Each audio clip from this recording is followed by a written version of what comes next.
Welcome to சாந்தி உலகம். இன்றைக்கி வீடியோவில் ரொம்ப சூப்பரான ஹெல்த்தியான ஒரு கிரேவி ரெசிபி தான் பார்க்க போகிறோம். இந்த கிரேவி பார்த்திங்க அப்படின்னா குட்டி குழந்தையிலேருந்து பெரியவங்க வரைக்கும் எல்லாருமே எடுத்துக்கலாம். அதில் அவ்வளோ ஹெல்த் பெனிஃபிட்ஸ் இருக்குது. ரொம்ப முக்கியமாக பார்த்திங்கன்னா கால்சியம் இருக்கிறதால போன் ஸ்ட்ரென்த்துக்கு அவ்வளோ நல்லது.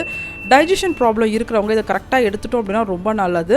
அதுக்குன்னு ரொம்ப அதிகம் எடுத்துட்டாலும் நிறைய சைட் எஃபெக்ட்ஸும் இருக்குது. அது என்னங்கிறத வீடியோட ஃபைனலில் பார்க்கலாம். அதுக்கு முன்னாடி என்னோடய சேனல் நீங்கள் ஃபஸ்ட் டைம் பார்க்குறீங்கன்னா வீடியோ பார்த்துட்டு வீடியோக்கு ஒரு லைக் கொடுத்து சப்போர்ட் பண்ணுங்கள். வாங்க ரெசிபி செய்ய ஸ்டார்ட் பண்ணிடலாம். ரெசிபி செய்கிறதுக்கு அடுப்பில் ஒரு பேன் வச்சுட்டு 1 டேபிள் ஸ்பூன் அளவுக்கு எண்ணெய் சூடு பண்ணிக்கோங்க. எண்ணெய் நல்லா சூடான பிறகு 1 டேபிள் ஸ்பூன் அளவுக்கு ஜீரகம் சேர்த்துக்கலாம். ஜீரகம் சேர்த்துட்டு பார்த்திங்க அப்படின்னா நல்லா பொரிய விட்டுக்கலாம். இதுக்கப்புறம் பார்த்திங்க அப்படின்னா கொஞ்சமாக இஞ்சியும் பூண்டையும் நான் ஃபைனாக சாப் பண்ணி வச்சுருக்கேன், அதை சேர்த்துக்க போகிறேன். இஞ்சி பூண்டு பேஸ்ட்டை சேர்க்குறதுக்கு பதிலாக இந்த மாதிரி ஃபைனாக சாப் பண்ணி சேர்த்து பாருங்கள். இந்த கிரேவிக்கு சூப்பராக இருக்கும். வாயில் கடிப்படும் போது டேஸ்ட் அவ்வளோ அட்டகாசமாக இருக்கும். இதுக்கு 4 பல்லு பூண்டும் 1 இன்ச்சு சைஸுக்கு இஞ்சியும் நல்லா ஃபைனாக சாப் பண்ணி எடுத்து வச்சுருக்கேன். இதை சேர்த்துட்டு லைட்டாக கலர் சேஞ்ச் ஆகி வரட்டும். அதுக்கப்புறமா நம்ம வெங்காயம் சேர்த்துக்கலாம். இந்த ரெசிப்பியில் பார்த்திங்க அப்படின்னா நம்ம கரம் மசாலா எதுவும் சேர்த்துக்கல. உங்களுக்கு வேணும் அந்த ஃப்ளேவர் பிடிக்கும் அப்படின்னா ஃபைனலாக கொஞ்சமாக கரம் மசாலா பொடி வேணால் தூவி இறக்கிக்கலாம். லைட்டாக கலர் சேஞ்ச் ஆக ஆரம்பிச்சிருச்சு. அடுப்பை நல்லா மீடியம் ஃப்ளேம்லேயே வச்சுக்கோங்க. இந்த டைமில் ஃபைனாக கட் பண்ணி வச்சுருக்க வெங்காயம் சேர்த்துக்கலாம். வெங்காயமும் தக்காளியும் கொஞ்சம் ஈக்குவல் அளவு எடுத்துக்கலாம். அப்போ தான் டேஸ்ட் நல்லாயிருக்கும். ஏன்னா உளுத்தம் பருப்பில் ஒரு டேஸ்ட் வித்தியாசம் இருக்கும்ல மற்ற பருப்பை விட. அதை அதன்ஸ் பண்ணுறதுக்கு நீங்கள் ஈக்குவல் அளவுக்கு வெங்காயம் தக்காளி எடுத்துட்டிங்க அப்படின்னா அது சரியாக இருக்கும். வெங்காயத்தை முடிஞ்ச அளவுக்கு ஃபைனாக கட் பண்ணிக்கோங்க. இதில் நம்ம எதுவுமே அரைச்சிலாம் சேர்க்க போகிறதில்ல. அதனால் வெங்காயமும் தக்காளியும் நல்லா மசிய வதங்கி வரணும். நல்லா ஃபைனாக கட் பண்ணியிருந்தால் தானே அந்த மாதிரி வரும். அதனால் நல்லா வதக்கி இது மாதிரி ஃபைனாக கட் பண்ணிவிட்டு நல்லா வதக்கி எடுத்துக்கலாம்.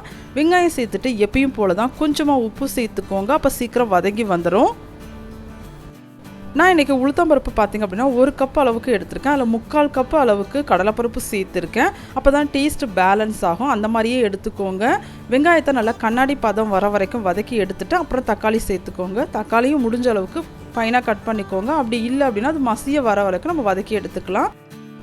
தக்காளி சேர்த்த பிறகு அது கூடவே நான் எனக்கு காரத்துக்கு ஏற்ற மாதிரி மிளகாய்த்தூள் மஞ்சள் தூள் எல்லாத்தையுமே சேர்த்துக்க போகிறேன். அப்போ இது கூடயே சேர்த்து வதக்கும் போது நமக்கு ராஸ்மெல்லும் போயிடும். நமக்கு சீக்கிரமாக குக்கிங் டைமும் முடியும் பார்த்திங்களா. அதனால் சீக்கிரம் முடிஞ்சிடும். நான் தேவையான அளவுக்கு காரம் சேர்த்துக்க போகிறேன். நான் அன்றைக்கி 1 டேபிள் ஸ்பூன் அளவுக்கு மிளகாய்த்தூள் வீட்டில் அரைச்ச மிளகாய்த்தூள் இருக்குல்ல அதுதான் சேர்த்துக்க போகிறேன். கொஞ்சம் மஞ்சள் தூள் சேர்த்துக்க போகிறேன். உப்பு தேவையான அளவுக்கு சேர்த்துக்கலாம்.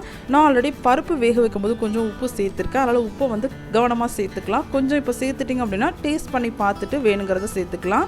எல்லாம் சேர்த்தாச்சு. நல்லா இது வதக்கி எடுத்துக்கலாம். ஒருவேளை உங்களுக்கு அடி பிடிக்கிற மாதிரி அப்படி தெரிஞ்சிச்சு அப்படின்னா கொஞ்சமாக தண்ணி தெளிச்சுக்கோங்க. அப்படி நமக்கு இந்த கருகுன ஸ்மெல்லாம் வராமல் சூப்பராக வதங்கி வரும்.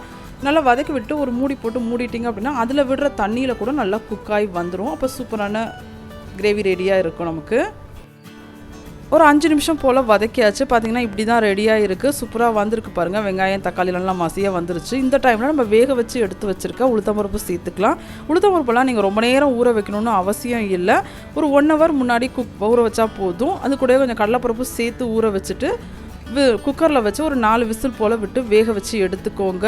வேக வச்சு எடுத்துகிட்டு அப்படியே சேர்க்காமல் ஒரு மத்தோ இல்லை மேஷரோ வச்சு நல்லா ஒரு முறை மிக்ஸ் பண்ணி விட்டுட்டு அதுக்கப்புறமா சேர்த்துக்கோங்க. இப்படி மேஷ் பண்ணும்போது பார்த்திங்க அப்படின்னா கண்டிப்பாக கடலைப்பருப்பு நல்லா கரைஞ்சிரும். ஆனால் உளுத்தம்பருப்பு பார்த்திங்களா குட்டி குட்டியாக அங்கங்கே தெரியுது. இது வாயில் கடிப்படும் போது டேஸ்ட்டு சூப்பராக இருக்கும். கண்டிப்பாக இந்த மாதிரி சேர்த்துக்கோங்க. மிக்சிலலாம் சேர்த்து அரைச்சிடாதீங்க. இதை சேர்த்துட்டு நீங்கள் எதுக்கு சாப்பிட போகிறீங்களோ இப்போ சாதத்துக்கா சப்பாத்தியா அதுக்கு ஏற்ற மாதிரி தண்ணியோட அளவை சேர்த்துக்கோங்க. இது வேக வைக்கும்போது கண்டிப்பாக தண்ணி கொஞ்சம் மீதி இருக்கும். அதை வேஸ்ட் பண்ண வேண்டாம். இதுலேயே ஊற்றிக்கோங்க. ஊற்றிட்டு நல்லா மிக்ஸ் பண்ணி விட்டுட்டு உப்பு காரம் எல்லாத்தையும் செக் பண்ணிக்கோங்க. செக் பண்ணிவிட்டு ஒரு மூடி போட்டு மூடிட்டு திரும்ப ஒரு 10 நிமிஷம் அடுப்பை மீடியமில் வச்சு குக் பண்ணி எடுத்துக்கலாம். தண்ணி பார்த்திங்க அப்படின்னா நான் அன்றைக்கி சாதத்து கூட சாப்பிட போகிறேன் அப்படிங்கிறதால கொஞ்சம் எக்ஸ்ட்ரா தண்ணி ஊற்றிருக்கேன். நீங்கள் எதுக்கும் யூஸ் பண்ணுறீங்களோ அதுக்கேற்ற மாதிரி ஊற்றிக்கலாம். அப்போ டேஸ்ட் சூப்பராக இருக்கும். ஆனால் ஃபஸ்ட்டு ஊற்றும் போது கொஞ்சம் எக்ஸ்ட்ரா ஊற்றிக்கலாம். ஏன்னா கடலைப்பருப்புலாம் நல்லா மசிய வந்திருக்கு பார்த்தீங்களா. கண்டிப்பாக அடி பிடிச்சிரும். அதில் கொஞ்சம் எக்ஸ்ட்ரா தண்ணி ஊற்றிக்கோங்க. ஃபைனலாக கொஞ்சம் கொத்தமல்லி சேர்த்துக்கலாம். கொஞ்சம் டேஸ்ட் கொடுக்கறதுக்காக நான் 1 டேபிள் ஸ்பூன் அளவுக்கு பட்டர் சேர்த்துக்க போகிறேன். ஆரம்பத்தில் சொன்னேன்னா உங்களுக்கு வேணும் அப்படின்னா அந்த டைமில் கொஞ்சமாக கரம் மசாலா தூவிக்கோங்க. டேஸ்ட்டாக கிரேவி கிடச்சிரும் நமக்கு. இதோட சைடு எஃபெக்ட்ஸ் பார்த்திங்க அப்படின்னா இது பிளட்டில் யூரிக் ஆசிட் அளவு அதிகமாக்கி விட்டுடும். அதனால் இந்த கிட்னி ப்ராப்ளம் இந்த ஸ்டோன் ப்ராப்ளம் இருக்கிறவங்க டாக்டர்கிட்ட கன்சல்ட் பண்ணிவிட்டு எந்த அளவுக்கு எடுத்துக்கலாமோ அந்த அளவுக்கு எடுத்துக்கோங்க. எந்த ஒரு பொருளுமே அளவோடு சாப்பிட்டா மட்டும்தான் நமக்கு நல்லது. அவ்வளோதான். இந்த ரெசிபி இதோடு முடிஞ்சிருச்சு. இந்த ரெசிபி பிடிச்சிருந்துச்சுன்னா லைக் பண்ணுங்கள், ஷேர் பண்ணுங்கள். என்னோட சேனலில் சப்ஸ்கிரைப் பண்ணாதவங்க சப்ஸ்கிரைப் பண்ணிக்கோங்க. நெக்ஸ்ட் ஒரு இன்ட்ரெஸ்டிங்கான வீடியோவில் உங்களை மீட் பண்ணுறேன். தேங்க்ஸ் ஃபார் வாட்சிங்.